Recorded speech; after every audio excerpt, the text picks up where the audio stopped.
السلام عليكم ورحمة الله وبركاته. أهلا بكم في قناة المهندسين الوطنيين. معكم المهندس حسين الفيسي وجولة جديدة من جولاتنا في العاصمة الإدارية الجديدة. النهاردة 23 فبراير 2023. على ايدينا اليمين دي منطقة الداون تاون، وقدام حضراتكم مسار المونوريل والمسار بتاع القطار الكهربائي ماشي في قلب منطقة الداون تاون. زي ما حضراتكم شايفين في بعض الإنشاءات بدأت تظهر في قلب منطقة الداون تاون. والمسار الشارع اللي احنا ماشيين فيه ده زي ما حضراتكم شايفين ده مسار المونوريل اللي فيه ماشي معانا زي ما حضراتكم شايفين على ايدينا الشمال. ومنطقة الحي المالي، المولات الخاصة بالحي المالي على ايدينا الشمال. طبعا الناس كلها بتقول على الشارع ده المحور المركزي، بس كل الشوارع عند كل الناس اللي بتصور هنا بيقول لك عليها المحور المركزي، بس احنا نسميه شارع المونوريل علشان الناس تبقى فاهمه. لما نقول شارع المونوريل هو الشارع الفاصل بين منطقه الداون تاون ومنطقه الحي المالي على ايدينا اليسار. هناخد جوله سريعه كده في المنطقه ونشوف الدنيا وصلت لحد فين. زي ما حضراتكم شايفين المولات اللي قدام حضراتكم كلها خلصت خرسانات، وبدأ ان هم يشطبوا في الواجهات قدام حضراتكم. ودي كده الماكينه الخاصه بتجربه المسار بتاع المونوريل. وده كده الاعمال شغاله في قلب منطقه الداون تاون. ان شاء الله تعالى هناخد جوله فيها في اسرع وقت في اقرب فرصه باذن الله، بحيث ان احنا نشوف كل الانشاءات اللي موجوده في قلب منطقه الداون تاون. ده كده على ايدينا الشمال المولات الخاصة في منطقة الداون تاون. دي كده محطة التبريد المركزية الموجودة في قلب منطقة حي الوزارات. ده كده الشارع الفاصل بين الوزارات وبين منطقة الحي المالي. بيكون على ايدينا اليمين منطقة المحطة المركزية، محطة التبريد المركزية، وقصاد منها على طول فاينانشال هاب التابع لشركة الصفوة. دي كده بداية من منطقة الوزارات قدام حضراتكم. طبعا الوزارات بتستعد ان هي تعمل ان شاء الله تعالى بكامل طاقتها في نهاية شهر مارس القادم، والموظفين هيبدأوا ينتقلوا تباعا كده. قدام حضراتكم دي منطقة الداتا سنتر الخاصة بالعاصمة الإدارية الجديدة. جميع المعلومات وجميع أجهزة التكييف وكل حاجة موجودة في العاصمة الإدارية الجديدة. الكاميرات المراقبة وكل حاجة موجودة هنا بيتم التحكم من خلالها في قلب منطقة الداتا سنتر. ده كده المحطة الخاصة بالمونوريل في محطة الوزارات الموجودة في قلب قصاد منطقة الوزارات. هنلف وهنرجع تاني علشان نشوف الوضع على الطبيعة. دي كده كل دي منطقة الوزارات.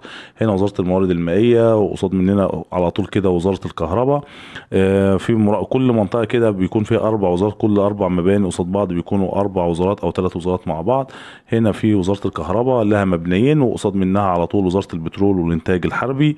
هنا قدام حضراتكم دي منطقة محطة التبريد المركزية الخاصة بالمسؤولة عن تبريد جميع المباني الوزارية في قلب العاصمة الإدارية الجديدة. يعني طبعا هو عاملين شبكة تبريد مركزي كبيرة ضخمة جدا، بحيث ما يبقاش في أي أجهزة تكييف منفصلة لوحدها كده موجودة على المباني عشان الشكل العام ما يكونش مشوه. لا، هم عاملين محطة تبريد مركزية كبيرة ضخمة زي ما حضراتكم شايفين كده في الصورة. المحطة دي مسؤولة عن تبريد جميع المباني اللي قدام حضراتكم في قلب العاصمة الإدارية الجديدة. ده كده الشارع الفاصل بين منطقة الوزارات ومنطقة الحي المالي عشان الناس تبقى فاهمة. ده الشارع الفاصل بين منطقة الوزارات ومنطقة الحي المالي. أول مول بنقابله هنا هو فاينانشال هاب اللي قدام حضراتكم. ده كده تابع لشركة الصفوة. زي ما حضراتكم شايفين الانشاءات بدأت تخلص، وبدأ ان هم يركبوا عشان يبدأوا يشتغلوا في الواجهات الخارجية، السقالات عشان يشتغلوا في الواجهات الخارجية. المولين اللي قدام مبنيين اللي قدام حضراتكم ده اوداز 1 واوداز 2. زي ما حضراتكم شايفين بسم الله ما شاء الله بدأت المظهر العام والشكل العام يختلف. الناس لو رجعت للفيديوهات بتاعتنا القديمة هيلاقوا ان الشكل العام مختلف تماما عما كنا مصورين قبل كده. المبنيين يعتبروا مبنيين توأم زي ما حضراتكم شايفين شكل بعض، نفس الشكل ونفس النسخة ميرور من بعض.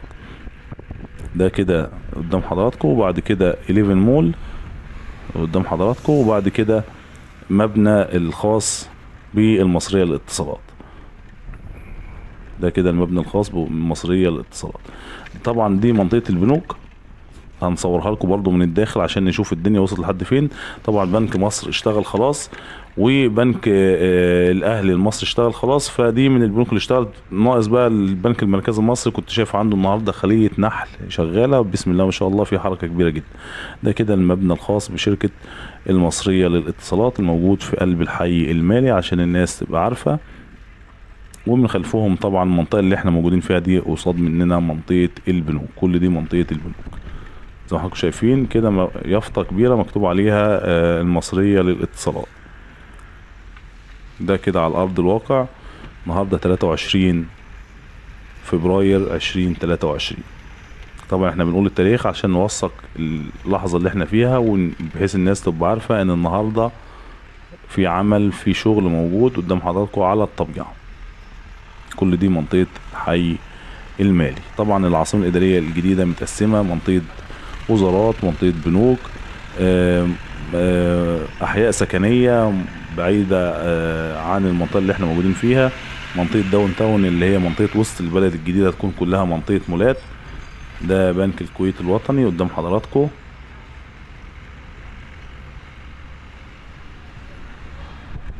دي صورة حية من أرض الواقع علشان الناس اللي بتتابعنا من داخل مصر وخارج مصر. العمل في العاصمة الإدارية قدام حضراتكم شغال، والدنيا احنا دلوقتي وقت المغربية علشان الناس تبقى عارفة. بدأ يظهر من هنا بقى منطقة البنوك قدام حضراتكم. بنك القاهرة اللي في الصورة قدام حضراتكم ده اللي هو المبنى الزجاجي الفخم اللي قدام حضراتكم في الصورة ده. زي ما حضراتكم شايفين كل دي انشاءات وشغل سنين على ما الصورة دي اكتملت بالمنظر ده كده التقاطع بتاع مسار القطار الكهربائي مع المونوريل. وفي محطة الفنون والثقافة قدام حضراتكم هنا كده، اللي محطة الفنون والثقافة دي بتاعة القطار الكهربائي وهيتقاطع معاها المونوريل. كده احنا خدنا يمين، ده محور الماسة اللي احنا جايين من عليه. لو انت جاي من منطقة الارصفة لحد هنا بتاخدها في 5 دقايق تقريبا. اصبح على ايدينا اليمين منطقة بنك القاهرة، وعلى ايدينا الشمال برضو مبنى هيئة البريد، مبنى فخم على فكرة وشكله جميل جدا. هنصوره لكم من الواجهة الامامية عشان يظهر اكتر ويبان اكتر. بصراحة مبنى هيئة البريد شكله جميل جدا. ده على ايدينا الشمال ده مبنى هيئة البريد. كل مرة طبعا بنصور البنك الاهلي وبنك القاهرة والحاجات دي، احنا المرة دي صورنا ده كده على ايدينا اليمين بنك القاهرة، وبعد منه بنك مصر. طبعا الناس خلاص المفروض ان هي حفظت معانا. وقدام حضراتكم ده كده البنك المركزي المصري، وبعد منه على طول البنك الاهلي. طبعا بنك مصر والبنك الاهلي خلاص اشتغلوا هنا في العاصمة الادارية الجديدة. وزي ما حضراتكم شايفين كده الشكل العام بسم الله ما شاء الله. طبعا لسه بعض الاعمال والدنيا شغالة برضو، الدنيا دايرة ما فيش توقفات خالص، في حركة وفي شغل كبير. زي ما حضراتكم شايفين كده في الصورة في ناس كتير جدا واقفة قدام بنك المركزي المصري اهوت قدام حضراتكم كده. ده كده البنك الاهلي المصري. وعلى ايدينا الشمال تكملة الحي المالي من المحور على طول، تكملة منطقة المولات افالون وباراجون 1 وبعض المولات الناحية التانية على ايدينا الشمال. ده هنا كده البنك الاهلي المصري قدام حضراتكم في الصورة. وبدأت برضو من هنا منطقة مولات موجودة على المحور اللي احنا ماشيين عليه. زي ما حضراتكم شايفين الشكل العام. ان شاء الله هنصور لكم اكتر من فيديو في المنطقة، وهنخش جوه وهنصور بحيث الناس تتابع معانا الدنيا على الطبيعة. دي كانت جولة سريعة كده، وبإذن الله تعالى زي ما قلت لحضراتكم هنكمل جولاتنا في كل مكان في العاصمة الإدارية الجديدة. الناس ما تنساش تعملها لايك للفيديو وسبسكرايب